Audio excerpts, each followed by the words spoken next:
Travel Hour fam was good. We are back again with another episode. Super excited today because we have a great guest with us. We got my guy JoJo, the founder of JoJo's Adventures. He's from New York, and JoJo has a hell of a story, and so I won't steal his thunder today.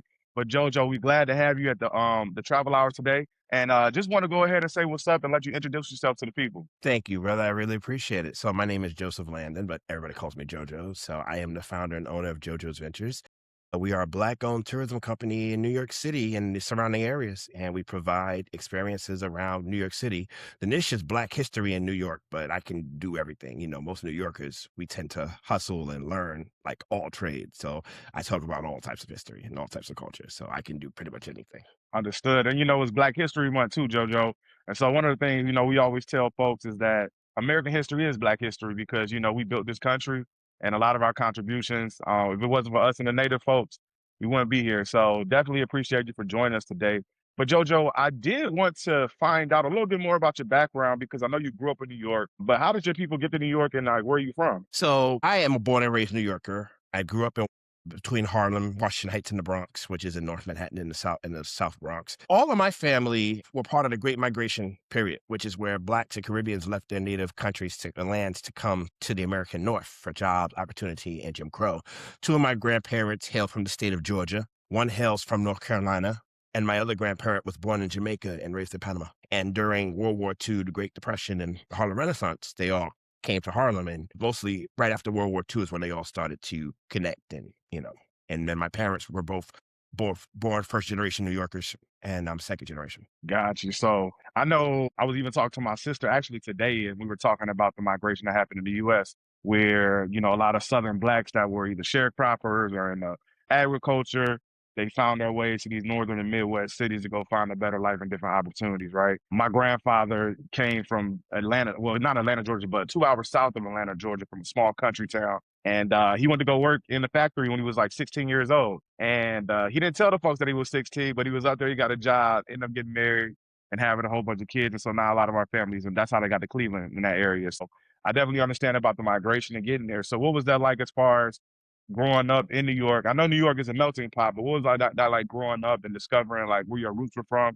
And how did it affect you when you were growing up in New York? I was one of those kids that used to love to hear stories. My maternal grandmother, she's the one who raised me, she was from Redan, Georgia. And she would talk about a little bit about her childhood, what brought her here to New York, certain little stories. One of the most important moments I remember, I must have been about maybe 10 or 11 years old, and meeting her oldest sister, who was about 10 years older than her, and she's been in Georgia all her life.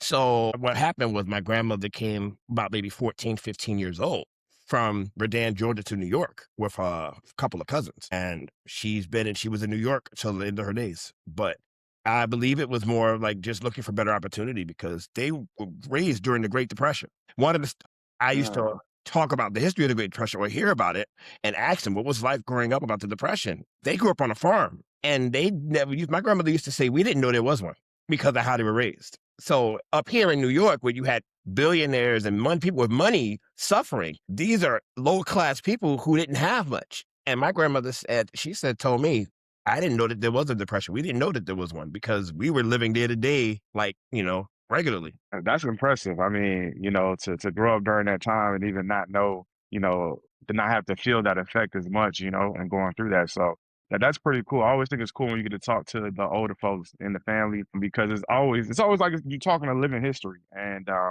you just never know like what times were back like then, the way they grew up and hearing those things. And it's not, and the beauty about it is it's not that long ago. I know a lot of times people like to show these pictures and stuff of, whether it was the Roaring 20s or we get into the 40s and 50s and we start looking at things and we see a lot of black and white pictures, but a lot of this stuff is in living color as well because it's only a generation removed if we really look at it sometimes. So I think that's pretty cool that your grandmother shared that. I mean, just to piggyback on what else you said, it's two generations. So if we can relate nowadays to the stories that our grandparents, that's a problem. And a lot of us can. If my grandparents were still alive and I'm talking about the struggles that I'm having or the issues that we're dealing with as a society, and they say, wow, I remember dealing with that too.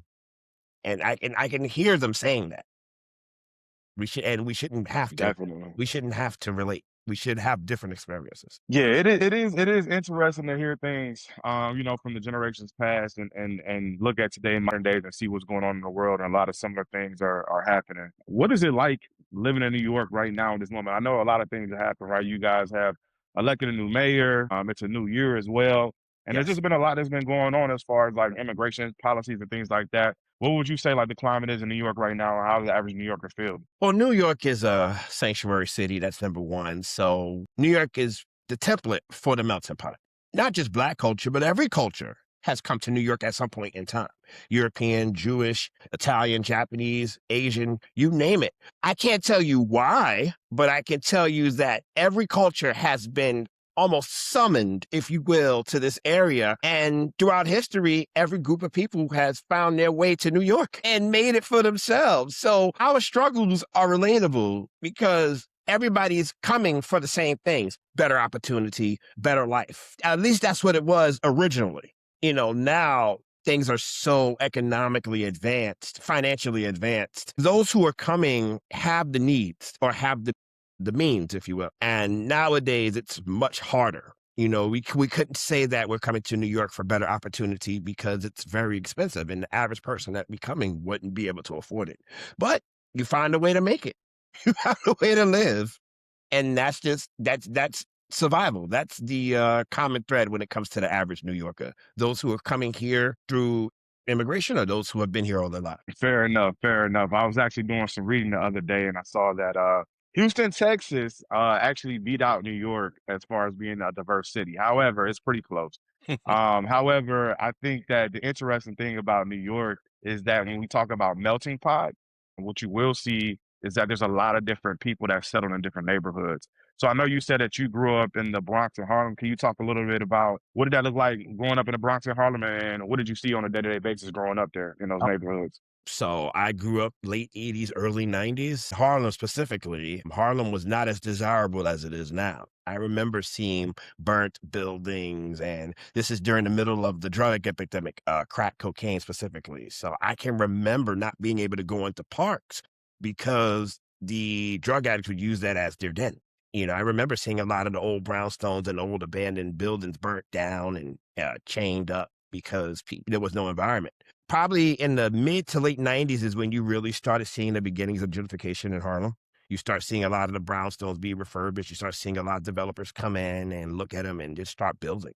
But growing up, it wasn't dangerous. I can't say that I remember the danger, but because you're tied to it, people automatically, when you tell them that you're from Harlem or the Bronx, they go, and you just, you get that little shock and awe. But I don't remember that shock and awe. Not for me, not for my family, not for people that I grew up with. That was our neighborhood. That was our society. The Bronx was a little more quieter, was more community based, more neighborhoods because it's bigger. And I would spend the weekends with my mom up in the Bronx. And on the weekdays, I would stay in Harlem because that's where I went to school. Okay. So you would then commute to school Yes. from the Bronx to Harlem. Yes. Okay. And how long did that commute take, and how many trains did you have to take to get to school? How'd you do that? Just one. Well, Harlem is literally across the river from the Bronx. So it's about a 15, 20-minute train ride. So it's not as far as people, as like if you're in North Harlem, you could see the Bronx in the horizon. So the Bronx is it's like a 15, 20-minute train ride, depending on where in the Bronx you're going. But for the most part, I was about a half an hour, the most, from back and forth. So I didn't spend too much Got you. time. What was the decision? What was the decision that was made for you to go to school in Harlem? I guess it was easier. So most of the schools that I went to in Harlem, most of the schools were very pro-Black. And growing up in the Bronx, you had more diversity. A lot of schools, you had like old Italian, you had a lot of Spanish cultures.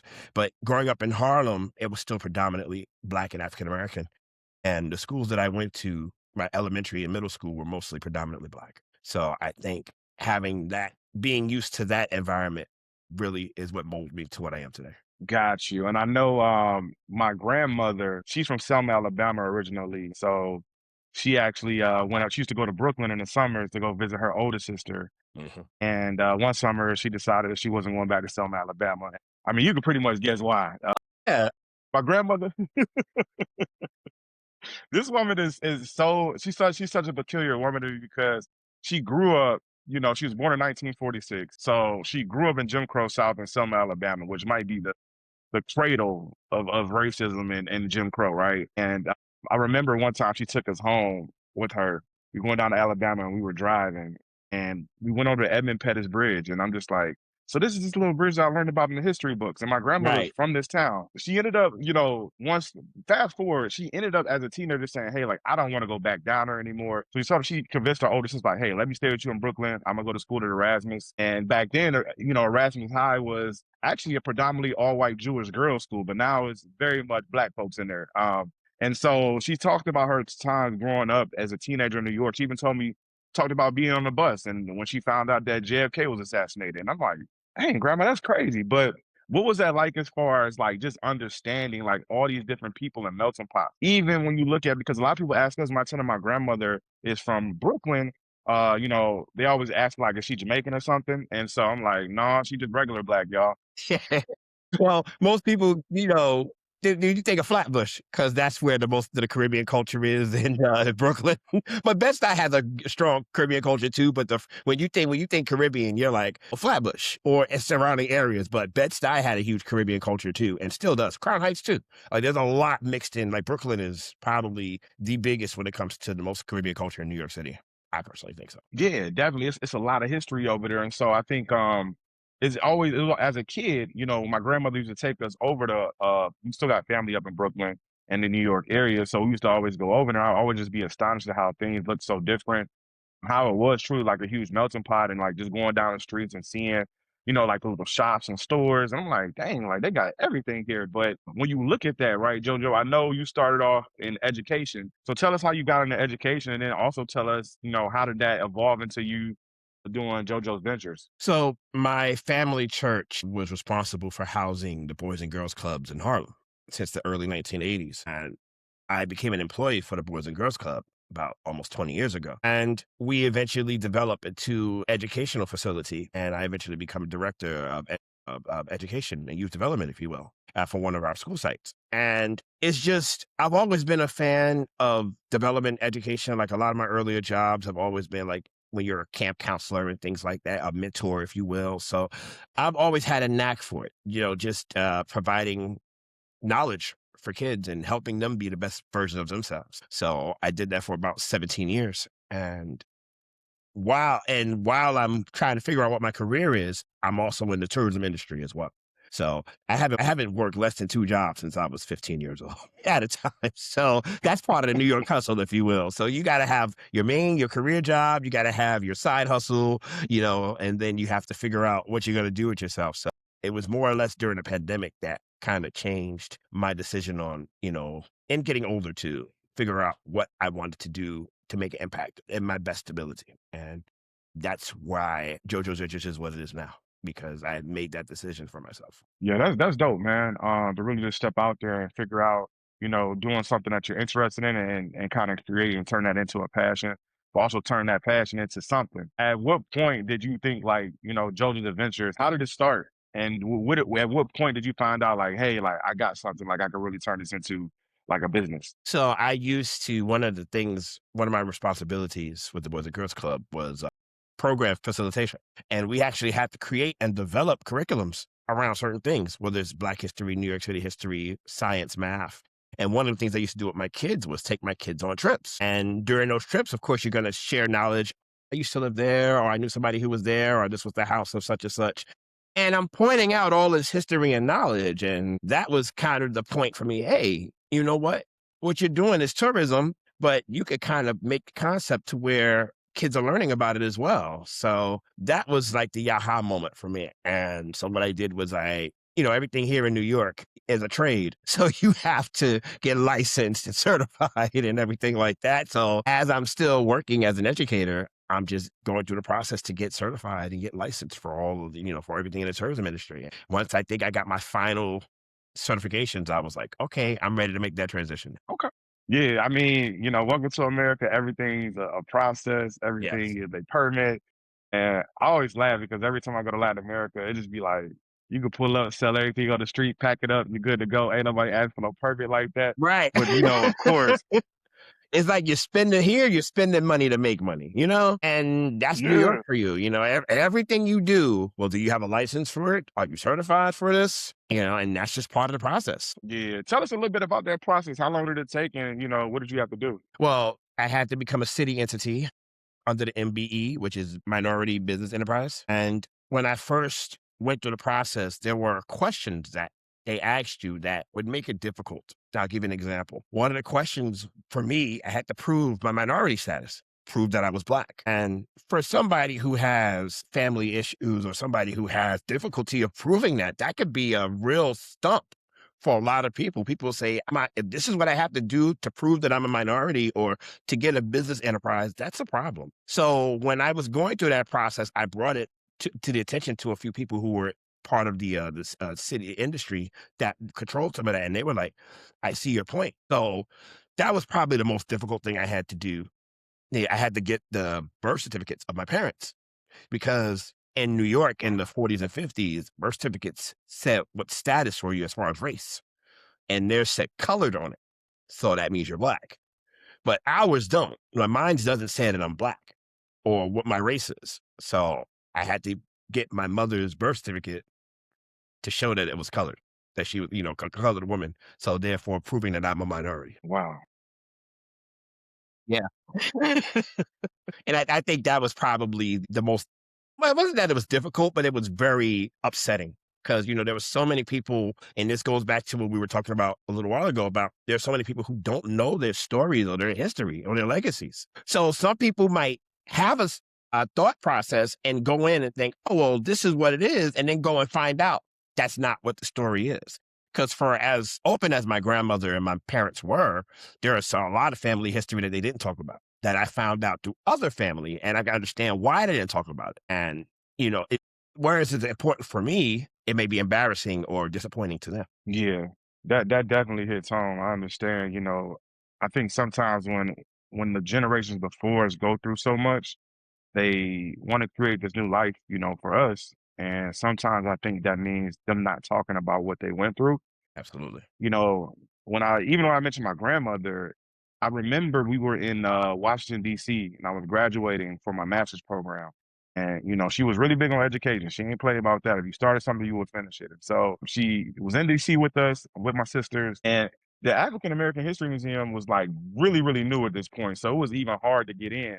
And I remember just taking that elevator ride down to the bottom. And I'm just kind of looking at my grandmother, and it starts at the bottom where, you're going pretty much in the hull of a bottom of a ship, going on the transatlantic slave trade. And you come up, and when we got to like the mid level, when it started getting to Jim Crow, I remember looking at her, and we saw this exhibit of like a clash from what it would look like of colors in the South. And I saw her eyes light up, and she just pointed at it and she said, "Yeah, that's what my classroom looked like. They look like something where I went to school." And I just like, I had to walk away, bro, because it was tears well up in my eyes. I was just emotional as hell. And I'm just like, this woman who's sitting here next to me, who's my grandmother, went through that bullshit. She never spoke about it. That's And right. so I get it. I can definitely resonate with that one, man. So that And hit home. there's so many people that when I'm talking about certain eras and histories, and you can almost see the white flash in their eyes, and it's almost like they had a flashback to say, I remember that. Now, whether it was a happy time or a sad time, they probably won't say, but if it's something that was traumatizing to them, there are many times I've come across people and I've seen it, and it's almost like they're having a flashback, and they're like, you'll know by their response how they felt about it. But I've come across many of those moments with a lot of guests and people that I've done tours for. And it's just like, oh my gosh, like I can only imagine. It's almost like they're having PTSD, and they're just having that flashback moment of something that just happened to them. Definitely. Definitely. Yeah, and I see that so you ended up getting license and permit with the city of New York. Yes. After that, like walk us through what happened next and what did you do? So the New York hustle, you start putting yourself out there. Yeah. Word of mouth is always the best advertisement, but, thanks to social media and, you could put yourself out there more, build a brand for yourself. So, you do a couple of, we call them fam tours, where you're not charging anybody, but you're just trying to build an audience so where people can do them, and you promote the hell out of them. So you build an audience so people can see what you're doing. You get involved in the societies, historical societies, you get involved in the guide associations, you get involved in all the people who's doing the work that doesn't necessarily have the means. I'm a big guy, so I have a presence, when people meet me.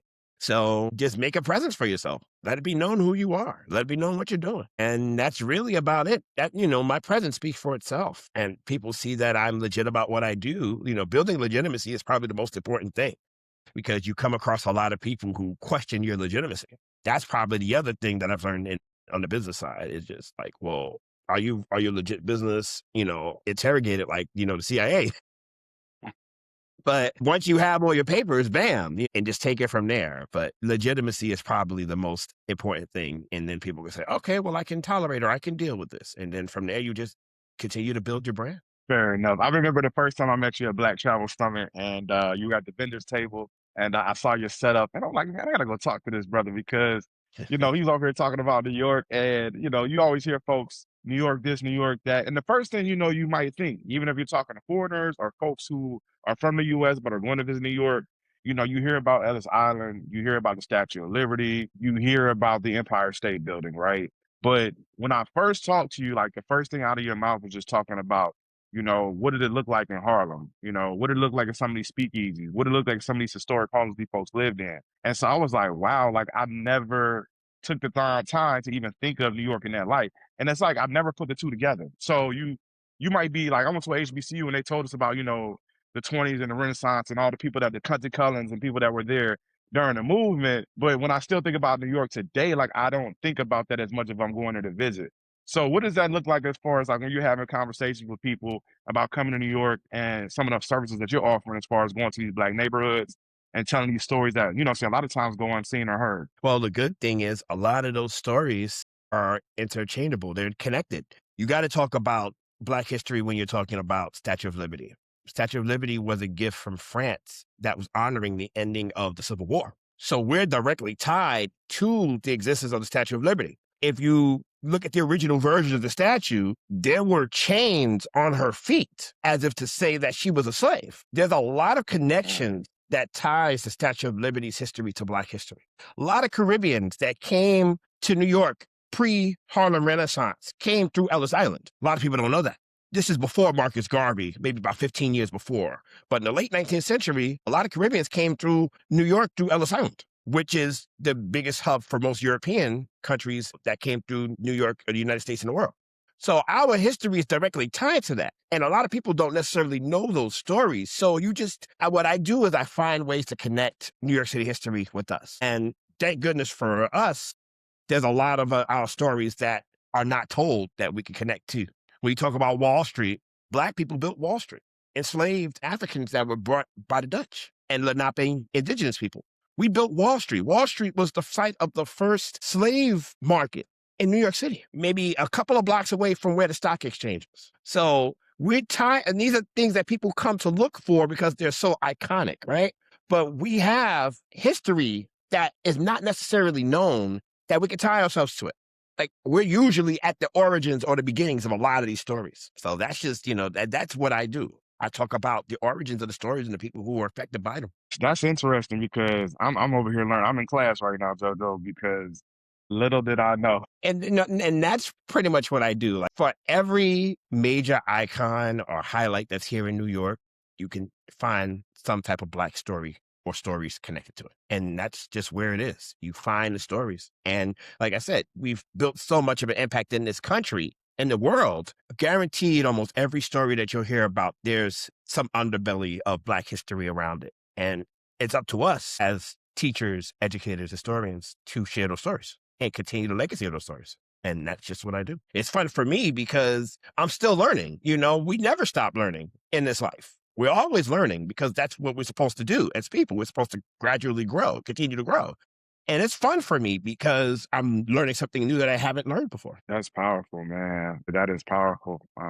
It's beautiful. It's beautiful to see these things in motion. And I think I like that because, one of the things is you'll see, of course, it's Black History Month. And so we see a lot of celebratory things going on. Some of it's performative as hell. And then other things like you are truly learning more stuff about the culture and things like that. And so I do appreciate like you doing that work, but it's, you're living and breathing and you're doing it every day. Like you said, like you have all this knowledge, but you're still trying to learn. And I think that's dope because in a day where a lot of times either the knowledge didn't get passed down or it's like, a lot of folks don't read anymore.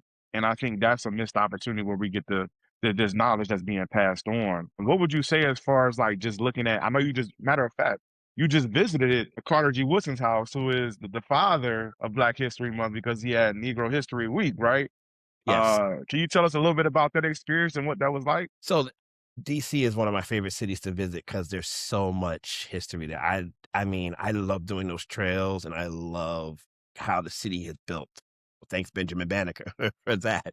I love that. And this was one of my trips during the pandemic, and we just happened to come across Carter G. Woodson's house. And I'm like, oh, the father of Black history. It's just an amazing experience, to know where it started and what it is now. I mean, there's still more to go. The fact that it's only celebrated a month, it's asinine to me. And then when you go to other countries in the world and we recognize it all year round, that's why I particularly loved our Brazil trip because it's almost like a lifestyle. And I remember coming back home and saying, if we had an inkling of that consciousness that is in Brazil, we here in the States would be unstoppable. All we need is an inkling of it. But because of so many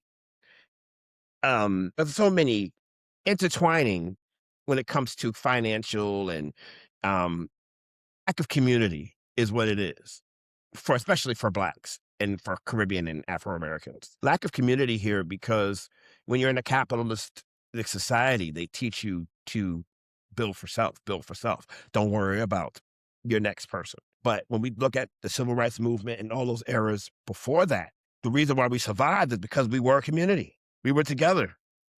And that's why we were able to thrive the way we were. You think about Black Wall Street, you think about all of those communities that were built in the early 20th century during the Reconstruction movement. We were able to succeed because we were together, but because of independent individualism, because of capitalism, that stuff's not taught anymore. And that's part of why where we are. Yeah. A lot of folks, put on these blinders and I'm worried about me and my family. And that's it. I don't care about nothing else that happens. And I always ask the question, as people with African roots, how do you think we survived everything that we went through if we did not stick together? We were people of the village. And I remember even the saying, it takes a village. And when we're talking about even, my experience growing up was even so much more that village community where it's like if I was down the street and I was doing something I was supposed to be doing, like one of my aunties had the permission to tear my ass up. Yeah. And that's how I was raised. We had that village community, and then, go tell your mama because she's going to agree with me because you out here doing the wrong thing. And so I appreciate things like that. Or it was, the families would come together. Now, things have definitely changed. And I do appreciate being in Brazil because I felt like there was just this certain energy that we saw where people, like, if you would have conversations, whether they were speaking Portuguese or English, they were always so intrigued to talk about Blackness and what it meant to them. My And gosh. so, I felt so at home. Like I never lived there before. And I felt like I was at home because they were so passionate about it. I said, this is what I need to be around 24/7 right here. I felt like I was at home. I didn't want to leave. well, yeah, I mean, in a sense, though, that's what you're doing. I always ask folks, how are you building community? And for you, you're doing a lot. But what are you doing to build community, JoJo? I see you doing a lot of work, but what does it look like for you? Like I mentioned earlier, just being part of institutions. There's a few institutions in Brooklyn that I'm connected to, there's a few institutions in Harlem that I'm connected to, and just continue to spread the word. The hardest part is finding like-minded people because history is not something that you can see the benefits of right away. You have to do the work. And there's a lot of people who don't want to do the work. So you often find yourself alone in this process. Or you find out the real reasons why they are doing what they're doing because of it. Like some people will say, oh, it's because it's trendy or because it's the flavor of the month, if you will. And for me, it's not about that. For me, it's my livelihood. It's my life. And I truly think you have to adapt to this livelihood if you want to truly be in it. Yeah, you do. And I think the work is hard because once again, the blinders are, right? I know we got jobs and careers and, families and things and responsibilities. But also too, I just feel like sometimes, one of the biggest differences from now and generations past, like they still found time to build community outside of just their family. And they cared about the issues before they got to their front door. Now it's almost like sometimes people just don't care until it smacks them dead in the face. And I'll be honest with you, I had a conversation with a friend, and he had posted something on social media, about Eric Adams going out of office. I responded to him like, "Hey, man, like you're celebrating a dude that what did he really do for our community while he was in office?" And his first response to me was, "Why does it matter to you? You're not a New Yorker." And I said, "You know what? I am not a New Yorker, but your parents immigrated here, right? And I think you should know that what was happening in there between him and the president was a model that they were going to use for other local governments, like they try to do in Chicago, like they Hmm. try to do in Minneapolis. And if you did not bow down and kiss the ring, then anything could happen to your city. And Absolutely. so it is important to understand how this affects all of us because eventually it could come to my city. And so, yes, I am concerned about what's going on in New York because it's going to be used as a model across the country. New York is But always the like you temple. said, it's the tip. And what happens there, you definitely will feel the trickle down effect, whether you want to believe it or not. Absolutely. Like we are one of the biggest cities as far as populated cities in the country. That's just New York City government. Everybody looks at New York City government, like you said. What are they doing? How are they handling a situation? I've been to many conferences and many events where I just tell people I'm from New York and something just lights up. Now they're a smaller city and they're looking at how I do things and they kind of trail on me because they say, oh, well, if he's from New York, there's some things he must be doing right because New York doesn't play when it comes to certain things getting done. So I tell them this is a different a process for us. And I understand how your friend felt about Eric Adams and, what was going on there. Like, it's a complicated administration. There are some good things, but there are some things that made you raise your eyes too. I know a lot of people who are connected with the administration, and there's a lot of stories that maybe one day he'll talk about how complicated it was to run the city, but at the same time he'll maybe understand why he had to do the things he did. So it's a complicated legacy. I'll just say that. Fair enough. And I think that is heavy as the head that wears the crown. Absolutely. And sometimes we all have decisions to make. And so I definitely do get that. Being in a city like this, it does make you wonder about certain things though, JoJo. And I think like when you talk about, some of the work that you're doing, I know that you offer like multiple different tours and experiences through your company, right? So I saw, things about jazz. I also saw some things about different neighborhoods like Harlem and Bed-Stuy. When a person comes out to one of your tours or experiences, what can they expect and what does that look like? Can you walk me through it? Sure. They can expect the New York City experience. One of the things I try to do is I try to make it connect to them from where they are or things that they've heard about. There are a lot of people who come looking for celebrity, looking for TV, movie, looking for the history, Black history specifically. And I just try to connect all the dots. I always, for me, I'm a foodie, if you will. So some of the best conversations I've been at a seat at the table. So I always try to include some type of food experience with my tours as well. And then a visit to a cultural venue that exists here, because there are a lot of unheralded museums here in New York that people don't know about. A lot of them Black history, a lot of them about many different things. And that's why I love this city so much, because it's multifaceted. It doesn't always have to be about the Black history, but as I said, there's some type of story around everything you can find that's connected to us. And there's stuff that you learn about. You're like, really? They were involved in this? So, then that's one of the things that I've learned personally myself, not necessarily expecting it, but when I hear the story, I'm like, of course, it makes sense. So that's part of it. And, not really expecting that to be the case, but when I'm hearing the story from those who lived it, I'm like, okay, it makes sense. And that's why I say it with confidence that every story that you can find in New York City history, there's a dash of Black history in there somewhere, whether it's talked about or it's not. But and eventually it'll come to the forefront. Definitely, definitely. We always got our hands in everything. What would you say was one of your favorite experiences and why that you provide? Well, my Harlem experience is probably my most popular because I'm from there. I grew up there. I have a lot of legacy there and a lot of stories there. And I can do a Harlem tour, my eyes closed, because of, where I'm from. And it's still connected to me in a way. I still have a lot of friends who grew up there. I know a lot of business owners. I know a lot of, and I still hang out in Harlem regularly as well myself. So that's probably, it's like going to Cheers and being approached by Norm. If you remember the TV show Cheers, you walk into a place and everybody goes, Norm. I go to Harlem, everybody goes, Joe or JoJo's. So that's what it's like for me, But no, and I was one of those kids that was able to travel throughout the city. So I would go to all the other boroughs. I would go to Queens. I would go to Brooklyn. I would go to Staten Island, the Bronx.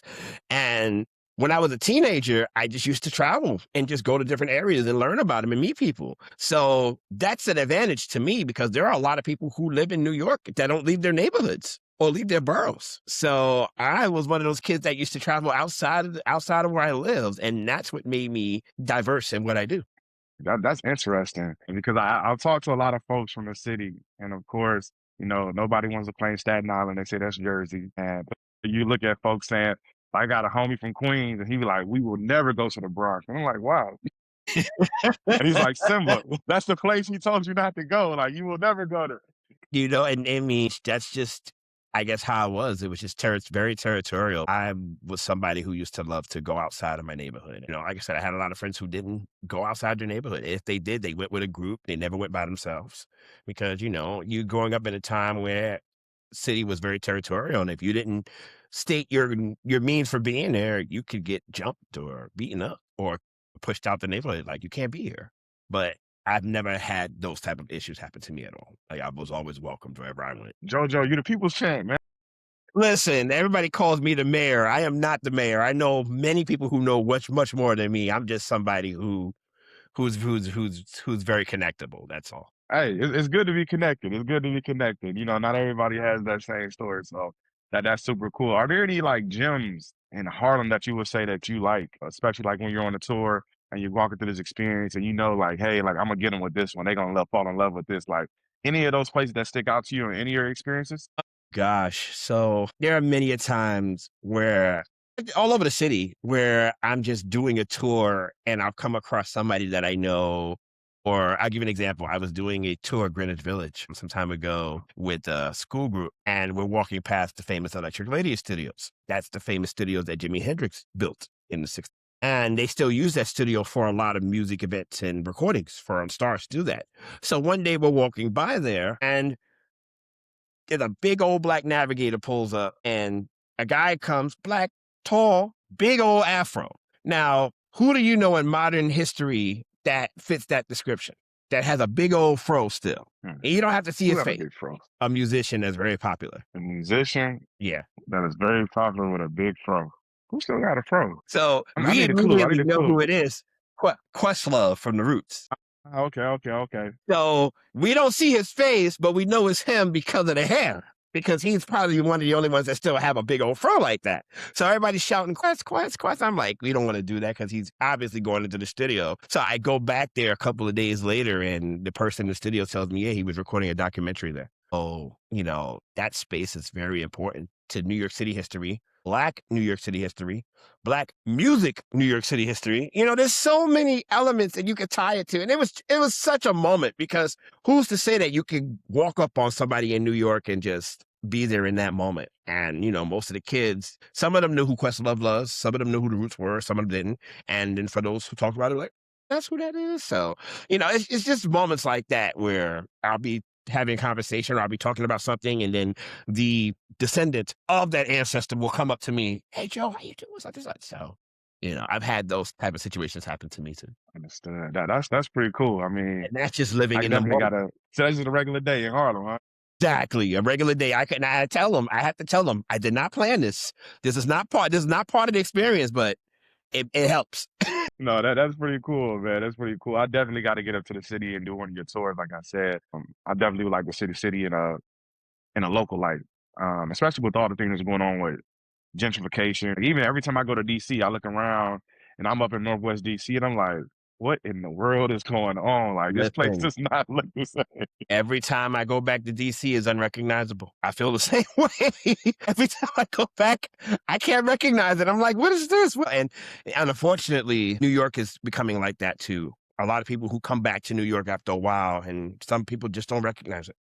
But unfortunately, there are still some good areas that are still similar, but a lot of New York is, next 5, 10, 15 years, there are a lot of areas we probably won't recognize because of all of the changes that are happening. Definitely. I think, gentrification is so real, and it's getting harder and harder for our people to hold on to some of these establishments, whether it's like, a mom and pop restaurant, whether it's a cool bar, or that you used to go to and these things are starting to disappear. How has that affected Harlem, and what does that look like over the last few years? What have you noticed? So I'll give you an example. 125th of Lenox Avenue, there was a very famous jazz club called the Lenox Lounge. The owner of the Lenox Lounge had it for like 60 years and didn't have all his papers in play. So the city was able to come in and tear it down.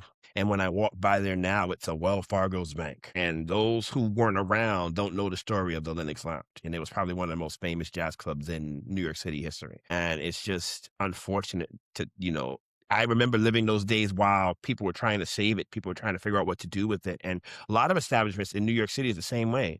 A lot of older buildings that have been here for a century or that still have a following. And some of the city recognizes it, but there are a lot of people who are here that don't see the importance of it being there or feel that they could get more out of that space. So what's happening is a lot of institutions are tearing down the older buildings and they're building high rises. And they'll dedicate some of the building to the original institution. So a lot of that is happening too. And that's kind of And like a it's definitely win. not the That's kind same. of like a win-win, You don't get rid of you don't get rid of the organization, but for a while they're temporarily out of their space while they're building a new place, and they'll dedicate some of the new space or give them a bigger space, while they're doing, the new city buildings on top of it. So we're getting a lot of that too. And that's the best way I can describe it, as a win-win. Like I said, okay, the organization still exists and they have a bigger space out of it, and it's up to them to continue preserving what they have. Definitely. You got to pivot with the roll with the punches and pivot with the ocean,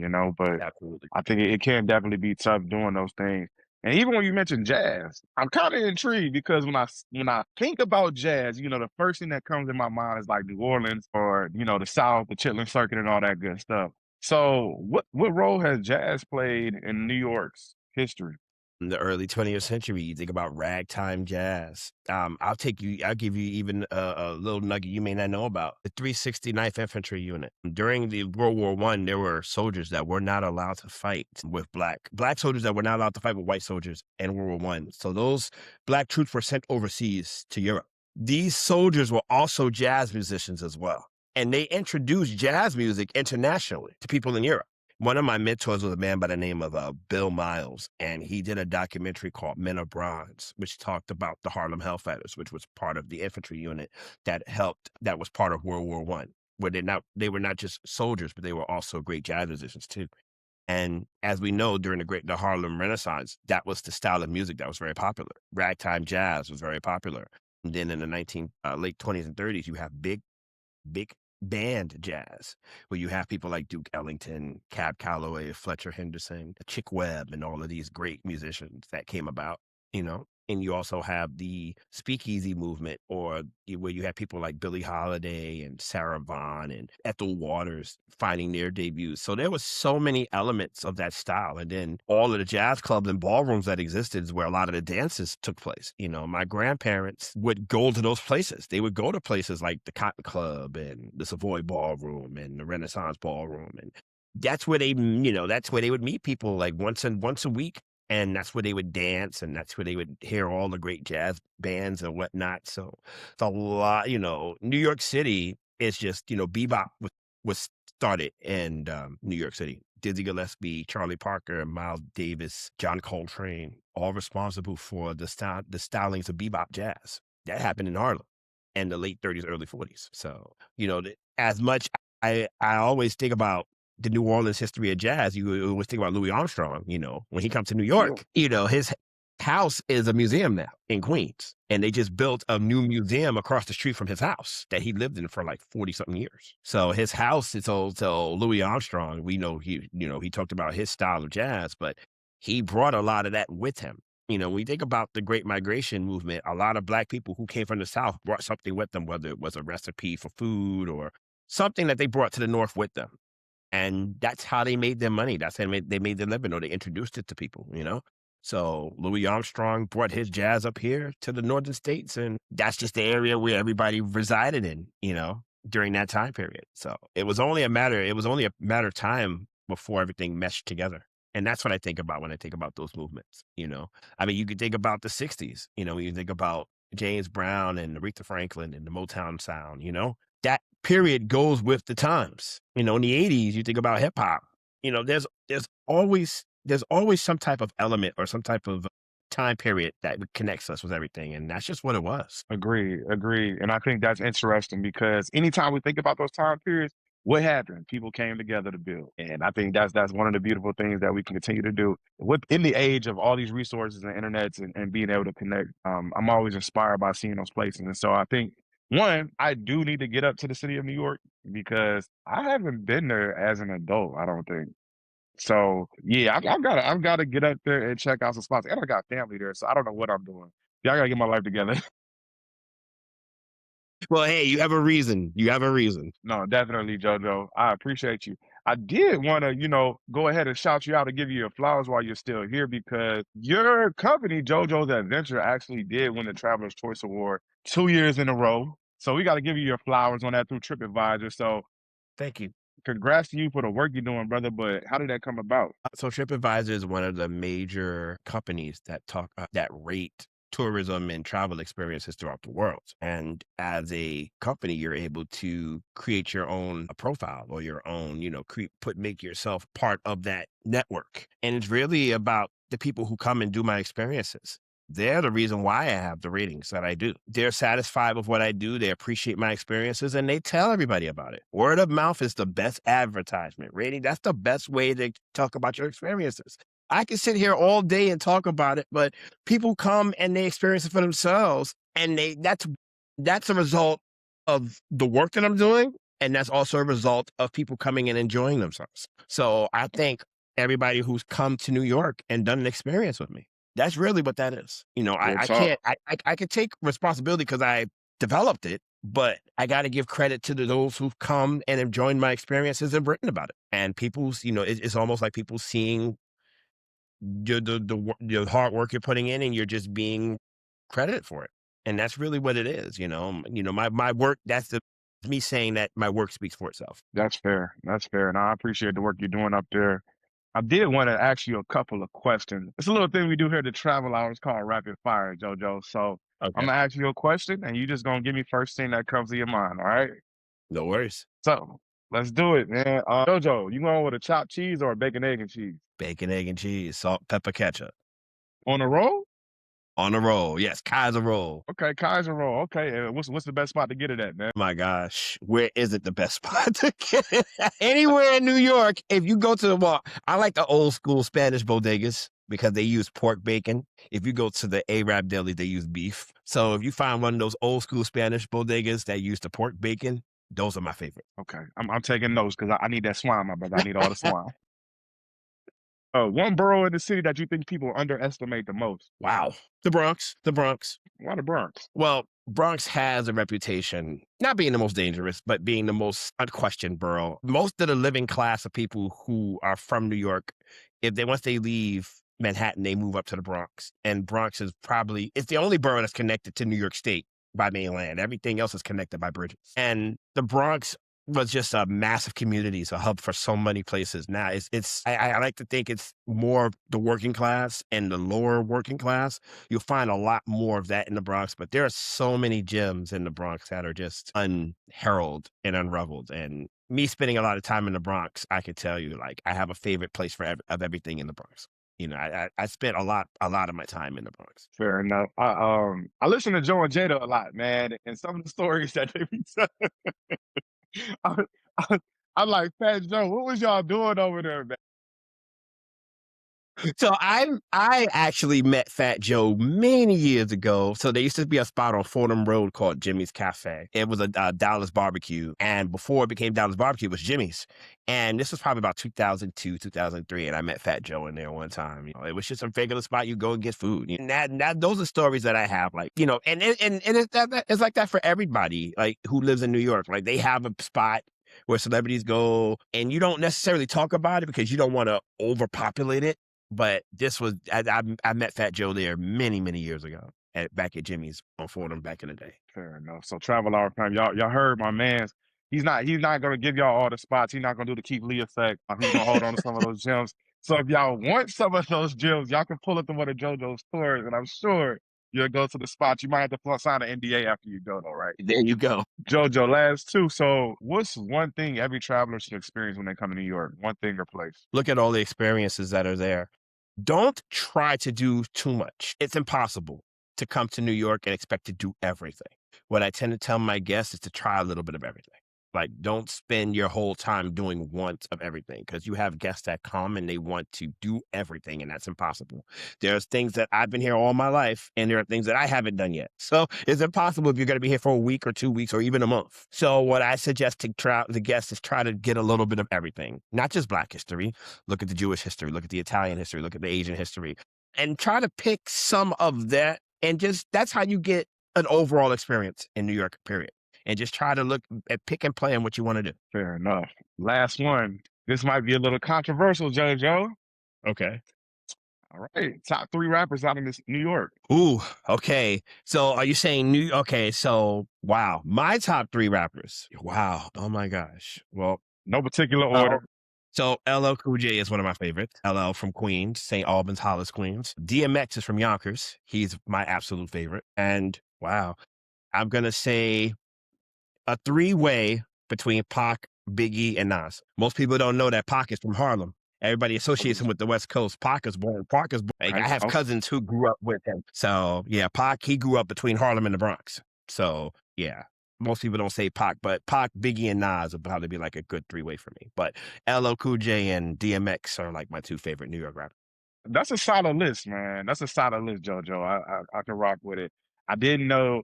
I heard that Pac also had some roots down in North Carolina in the Lumberton area through his mother. So, and I heard about Baltimore as well, but New York, okay, yeah. I did not know that. But the more you know, right? That's right. Okay. Well, look, JoJo, I definitely appreciate you for joining us here on the Travel Hour.